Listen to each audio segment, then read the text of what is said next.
అందరికీ జై Sriram. So video కొంచెం బ్లర్ ఉంటుంది, లాస్ట్ వరకు చూడండి ప్లీజ్. ఎందుకంటే మా నాన్న కష్టం ఇది. బోనాలు అయిపోయిన వారం రోజుల సందర్భంగా నెక్స్ట్ వీక్ వచ్చి అమ్మవారి దగ్గర ధూపదీప నైవేద్యాలు పెట్టడం జరుగుతుంది. సో అమ్మవారి గుడికాడికి వచ్చినామంటే నేను రాలే, మా డాడీ, మా మమ్మీ, మా అమ్మమ్మ వెళ్ళినారు. సో ఆడ దీపం ముట్టించిన మా మమ్మీ, పక్కకుంది మా అమ్మమ్మ.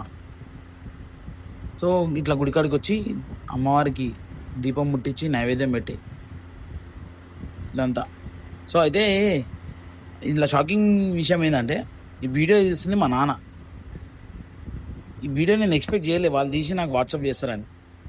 నేను ఖాళీ ఇంట్లో చెప్పిన, మమ్మీ గుడికాడికి పోయి అమ్మవారికి దీపం మీద పెట్టి మమ్మీ అని నేను చేసి చెప్పొచ్చిన అంతే. మా నాన్న నాకు సపోర్ట్గా నాకేమైనా హెల్ప్ అవుతుందేమో అని చెప్పి మా నాన్న వీడియో తీసి నాకు వాట్సాప్ చేసింది. మా నాన్న చిన్న ఫోన్ రెడ్మీ, నార్మల్ అంత హెచ్డి క్లారిటీ రాదు, అయినా సరే నేను అప్లోడ్ చేయాలి, ఎందుకంటే మా నాన్న పంపించిండు నాకు సపోర్ట్ అవుతుందేమో అని చెప్పి. సో దాన్ని నేను కొంచెం ఎడిటింగ్ చేసి నా వాయిస్ ఓవర్ ఇచ్చి యాడ్ చేయడం జరుగుతుంది. మా నాన్నని చూడండి, మా నాన్న సెల్ఫీతోని వీడియో తీస్తున్నాడు నేను గిట్ట ఉండాలని చెప్పి.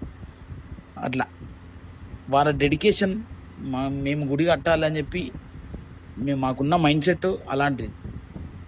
సో మేము కష్టపడుతూ ముందుకెళ్తాం. పని అనేది ఆటోమేటిక్గా అమ్మవారు చూసుకుంటుంది.